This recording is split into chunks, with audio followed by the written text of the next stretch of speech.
Good afternoon, good evening, good morning, whatever time you are seeing this. My name is Chris Elliott with Remax Action Real Estate.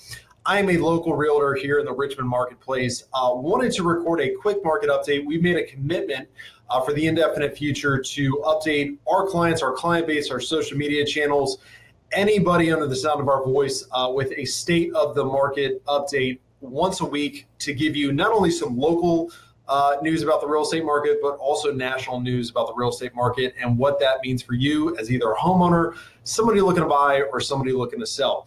Apologies in advance if you were looking for this information on Friday. We had originally said that we were going to do it on Friday. We made the strategic decision to record it on Monday and then distribute it on Tuesday. So apologies in advance if anybody was looking for that information then. Also, one last disclaimer, we'll jump into it. This is being recorded at 3:52 p.m. on Monday, March the 30th.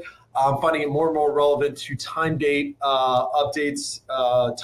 updates rather, just because the world is changing so quickly. It's day to day, hour to hour, minute to minute. So this information is true and accurate to the best of my knowledge at this time. It very well could change by the time you're watching it. But hey, the good news is the world hasn't collapsed if you're seeing this. So anyway, jumping right into things. All right, so first in national news, Goldman Sachs, the last video I did, we had showed less drastic numbers, but Goldman Sachs updated their GDP forecast for the remainder of this year. The first quarter is going to take a slight hit as we kind of entered into this thing at the tail end of the first quarter. And the United States economy is going to take a pretty good whack in the second quarter. There's no way to sugarcoat that. If you put the world on pause you put the United States economy on pause for 2 weeks, plus all the residual effects and supply chains and global economics at stake and you know the ripple effects afterwards, we're going to see a pretty big hit in our gross domestic product in the second quarter of this year. The very good news, which you may or may not be seeing on the news, is that they are expecting a pretty good bounce back in the third and fourth quarter. This is what they are calling a V-shaped recession as opposed to a U-shaped. So V-shaped, meaning that it is predicted to bounce back relatively quickly and pretty robustly versus, for example, what we saw in the Great Recession, where it was a U-shape, where it took a while to kind of get back up to where we were, and it took several years to recover. So the best analogy that I've heard from an economist was in 2008, we kind of took the VCR, the DVD player, whatever you want to call it, or in today's age, we took the DVD player, and recently we kind of hit the pause button. So meaning that we can unpause it whenever we get the virus under control, and the United States economy should be bouncing back relatively quickly versus in 2008, we kind of smashed the DVD player with a sledgehammer, and it took about 3 years to rebuild it. So that is the good news. We're going to take a kick in the shorts in the second quarter, but it is projected to bounce back pretty nicely in the third and the fourth quarter. I'll read you a quote from James Bullard, president of the Federal Reserve Bank of St. Louis, which he said in the Bloomberg News interview recently. He said, "I would see the third quarter as a transitional quarter, with the fourth quarter and the first quarter next year, 2021, as quite robust as Americans make up for lost spending. Those quarters might be booming quarters." So it's going to be an interesting ride down the roller coaster, but there is light at the end of the tunnel, which is very, very good. All right, so we've kind of been beating this slide to death, but just to remind people, if this is your first time watching or if you need to be reminded, that with regards to housing, a recession does not mean depreciating prices when it comes to houses. Another way to say that, a recession does not mean that your home value or home values across the board are going to go down. A lot of folks have PTSD from 2008, where the housing market lost about 20% of its value across the board. But what we have to remember about the 2008 Great Recession, it was caused by the housing industry. So it was a problem that stemmed out of the housing industry. There was a lot of other factors at play. Homes were being overbuilt. There was easy credit, which was inflating prices. and that caused home values to take a pretty good whack. But if we look at the dot-com recession, along with 9/11, that happened in 2001, homes appreciated. In 1981, homes appreciated. 1980, homes appreciated. The only other time that we saw a recession was with depreciating home prices was in 1991, and during that time, only about 2% was lost in value for home prices. So once again, a lot of people are scared of this. So in 2008, we saw 51% decline, a 50% whack to the S&P 500. I think we're currently, or the low we hit was about 30% off the S&P 500 this most recent time. And during those years, in 2007, 8, 9, homes did depreciate. But what all of the major economists that I'm listening to and paying attention to are predicting is that this is going to be more of a 2001 dot-com 9/11 crash, where the S&P 500 took a pretty big whack at 45%. But during those times, homes continued to appreciate, and they appreciated pretty nicely in 2001, 2002. So once again, going back a couple slides, if I'm able, not able. A recession does not equal home depreciation, which is very good news if you're a homeowner. I'll read you a quote from Lawrence Yun, who is the chief economist of the National Association of Realtors, who put a pretty penny behind research and their reports.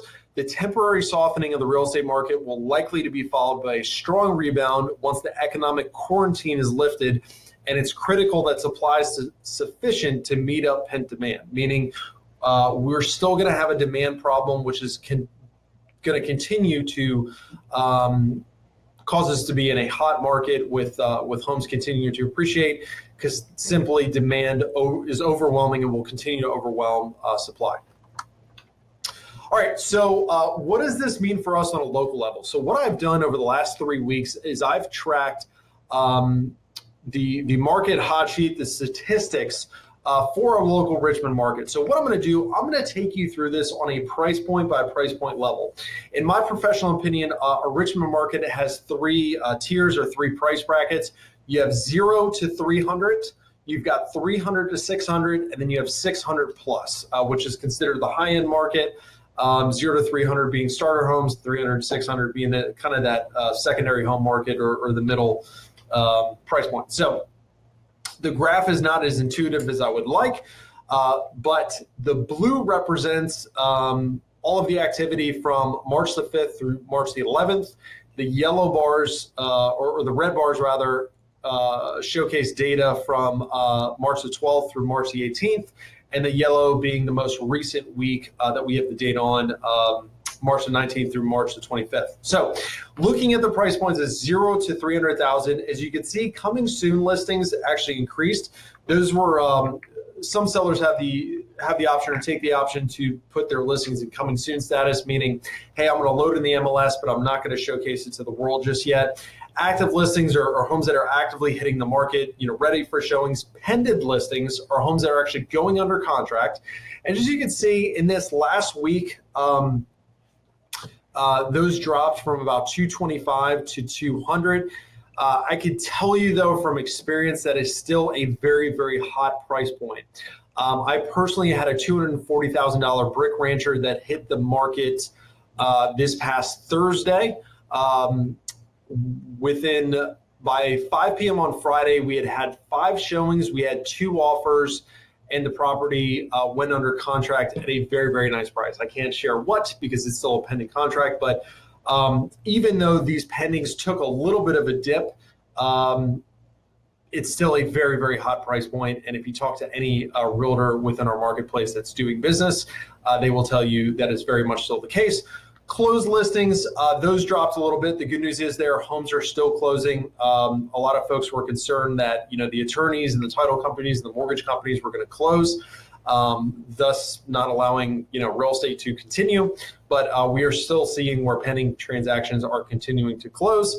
Not sure what the drop-off represents there, but it's nothing I'm necessarily concerned about. We have seen a little bit of an uptick of temporary withdrawn listings, meaning folks that said, hey, I don't want to completely call it quits, but I do want to take my home off the market. I don't want my home to be shown right now. And then release listings are listings where sellers just say, hey, I'm going to sever my ties with my agent and I'm just releasing this. I'm calling it quits for now. We've seen a little bit of an uptick there. So that's 0 to 300,000. 300 to 600. This one's kind of interesting. Very much if I can stop moving that. This has been very bullish. As you can see, coming soon listings have increased over the last 3 weeks. Active listings have continued to be strong. So, homes hitting the market. Pending listings actually increased this past week when I think things, we can all agree, or we would all say things got a little more serious, or the concern tended to rise. We actually saw an uptick in the amount of listings that went under contract. We saw an uptick in the amount of listings that closed. We also saw an uptick in the amount of temporary withdrawn listings, and release listings stayed about the same. And then the 600 plus market, it's a very small sample size, so some of these numbers can get thrown off by just a couple homes. But as you can see, there's still homes being activated. There's still homes that are coming soon. The pending listings dropped from, looks like 22 to 15. Closed listings are still closing out. There were a fair number that took their homes off the market and asked to be released from their contract. So that's a kind of data. As you can see in all three of these graphs, what we're not seeing is we're not seeing a complete nosedive in pending listings or closed transactions. There was a little bit of a pullback, I would argue, but still very much a hot market. Homes are still selling like hotcakes. And we're actually seeing a lot of multiple offer situations, which was kind of a weird thing. Something I don't think anybody would have expected, but something we were certainly seeing. So Richmond Realtor Mastermind, that is a private Facebook group or a Facebook group just for local realtors within the Richmond marketplace. And I posted something this past Thursday of, hey, taking a poll, how many people have got multiple offers on listings? And as you could see, I don't know if you can see, we had 38 comments. Now, some of those were replies, but about, I would say 25 to 30 of those were different agents. So 25 to 30 unique agents that all said, hey, I either had a multiple offer situation on one of my listings, or I represented a buyer that found themselves in a multiple offer situation. So 0 to 300, 300 to 600, still very, very aggressive markets. 600 plus, to my surprise, those homes are still selling, but that's a little bit of a slower, less competitive market in most areas. Most pockets of Richmond, I should say. And not sure what's going on. Okay, so here's our advice to homeowners. If we haven't been able to convey this to you already, you do not need to worry about declining values based on every economic report I have seen, every economist I've seen, and I have been tuning into a bunch. None of them are saying that we're going to see a decline in home values. I've heard some conspiracy theories, but any reputable economist, I've not heard that. Economists are predicting that this will look more like a 2001 than a 2008. We've already gone through those graphics. We already talked about pausing the VCR versus smashing the VCR. And if your income, I will say this, if your income has been impacted by the crisis, you might want to inquire about your forbearance options with your mortgage servicer. If you have a government-backed loan, I believe the federal government had said they're going to grant forbearance for 12 months. If you do not have a government-backed loan, if you have a conventional loan, I believe it's state by state, locality by locality, mortgage servicer by mortgage servicer. So I would encourage you to just call your mortgage servicer. It might take a little long to get a live human on the phone. I'm sure their call volume is up, but I would recommend giving them a shout just to see what your options are. All right, so our advice for sellers right now. Once again, we've shared this before. We are absolutely not twisting anyone's arms to list if they are uncomfortable with either the health or the economic volatility in the market. We never have twisted anybody's arm. We've always been respectful of people's concerns or wishes. So once again, if folks have that concern, we are certainly not now pushing them to do anything that they do not want to do. That being said, for our clients that still want to move forward and sell, we're pressing forward. In most cases, it's area by area, price point by price point. But for our folks that say, hey, we either need to sell or we want to sell, we're game on now. We did take a step back kind of for the last week or two and say, hey, let's just wait and see how this thing shakes out.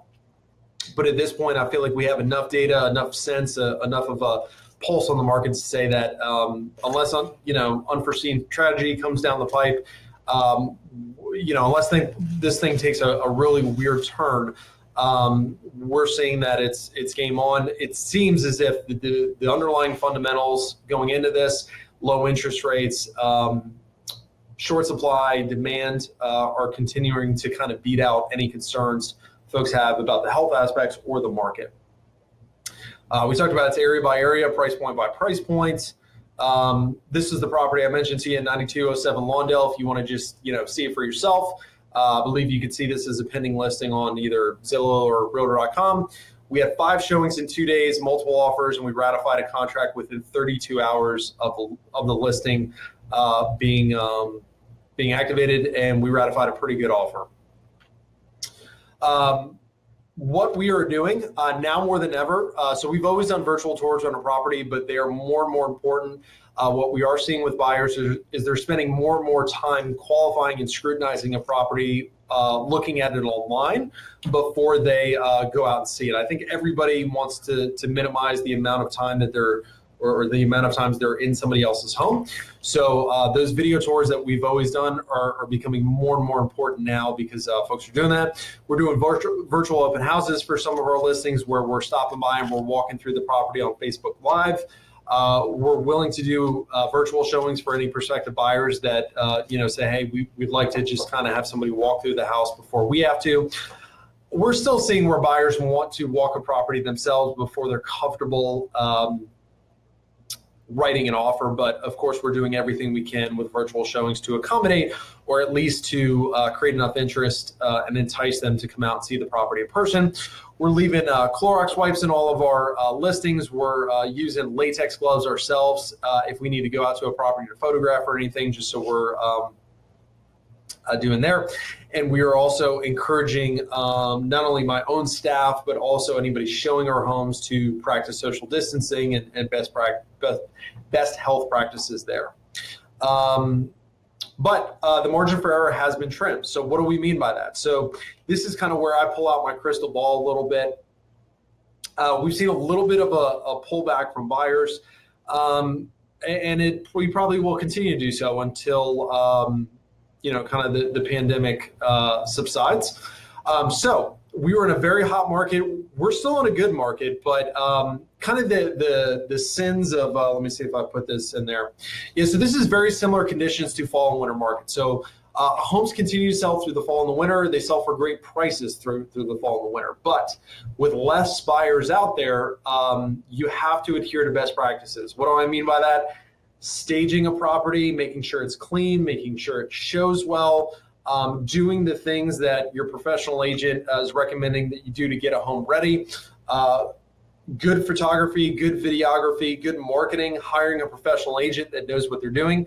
Now is not the time to hire Aunt Sally or your nephew who just got licensed. All of those things that you can get away with in a hotter market or a gangbusters market. I think what we're going to continue to see is that sellers are going to be paying the price for not doing the things that they were supposed to do. So don't get sloppy, adhere to best practices, do the things if you've got a good agent that you're working with, do the things that they're asking you to do to get a property ready, just because whereas before you might still have been able to sell or even sell at a good price, I think those are going to be game changers now as far as your property has to look good, it has to be priced right. And as you can see, you could still have amazing results, but you can't not do the proper work and still have amazing results in this market. At least that's my prediction there. Also, I'd recommend being careful of FHA, VA, and VHA finance buyers. Not that we're discriminating against those buyers, and hopefully I don't get myself sued, but those loans are having a little trouble right now. Some of those loans, the financing has been pulled because with the federal government telling people or granting people 12 months forbearance or whatever the forbearance is, the investors behind those loans are saying, hey, we don't necessarily want to make these loans if you're telling people they don't have to make payments for 12 months. That doesn't sound like a good investment to us. Not saying that's right, not saying that's wrong, not saying that our federal government is not working to solve that problem. but I'd be a little leery of an FHA, VA, or VHDA financed contract right now at this moment in time, just because at this moment in time, those loans are getting a little wobbly, so to speak. So, all right, what are we telling our buyers? Once again, if they're not comfortable moving forward, we are not the ones pushing them to do so.